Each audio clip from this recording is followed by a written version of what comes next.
النهاردة موضوعنا حساس جدا ومش أي حد بيحب يسمعه.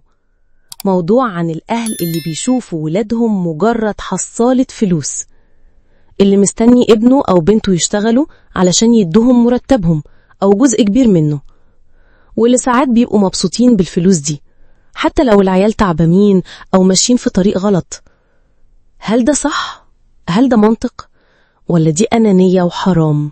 الطبيعي، الفطرة والدين كمان بيقولوا إن الأب والأم مسؤولين عن ولادهم، هم اللي يصرفوا عليهم، هم اللي يجهزوهم للحياة، هم اللي يضحوا عشانهم، مش العكس.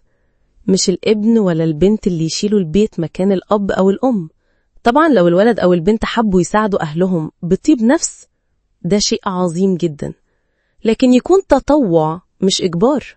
في نوع من الأهالي بقى عندهم قاعدة واضحة: لو الولد أو البنت جايبة فلوس يبقى هو كويس محبوب ومش مهم هو بيعمل إيه في حياته.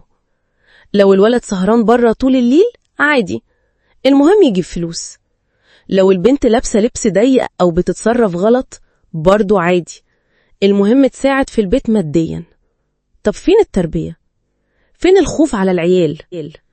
فين دور الأب والأم كمسؤولين؟ كأن الفلوس مسحت كل الغلط ومحته بحجة إن البيت محتاج. بنت شغالة طول النهار في محل أو شركة ترجع تعبانة، أول سؤال يتسأل لها: جبتي كام؟ مش عاملة إيه؟ ولد بيرجع متأخر من شغله، محدش يسأله كان فين ولا مع مين، المهم المرتب في إيده.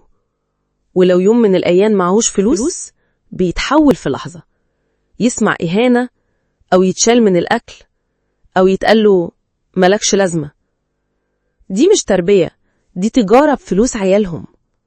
لما الولد أو البنت يحسوا إن قيمتهم في البيت مرتبطة بالفلوس اللي بيجيبوها، بيتكون عندهم عقدة نقص، بيحسوا إنهم مش محبوبين لذاتهم لكن لجيوبهم. بيبدأوا يفقدوا الثقة في أهلهم، وممكن يوصلوا لمرحلة مش برضاهم دي ملهاش بركة. في أهالي كتير رغم فقرهم عمرهم ما مدوا إيديهم لعيالهم، يقولك انتوا تتعلموا وتعيشوا حياتكم واحنا اللي نتحمل. الأهل دول يمكن يتعبوا أكتر، لكن عيالهم بيطلعوا رفعين راسهم وبيحبوهم بجد، لأنهم اتربوا على إن قيمتهم في شخصيتهم مش في جيوبهم. الأهل اللي يفرحوا بالفلوس ويغضوا الطرف عن تصرفات غلط لأولادهم من غير ما يعرفوا، بيخلوا الولد يحس إن أي غلط يتغفر بالفلوس، بيخلوا البنت تحس إن مفيش فرق بين الصح والغلط، المهم تساهم في مصروف البيت. طب إيه النتيجة؟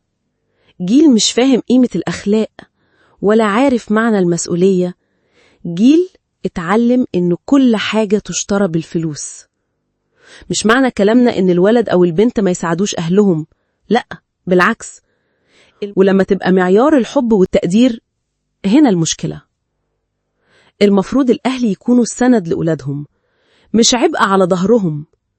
الأب والأم الكويسين يربوا أولادهم على الصح ويشوفوا مستقبلهم قبل ما يشوفوا فلوسهم، لأنه الفلوس هتيجي وتروح، لكن العلاقة بين الأهل وولادهم هي اللي بتفضل. وفي الآخر، واسأل نفسك دايما: هو مين قال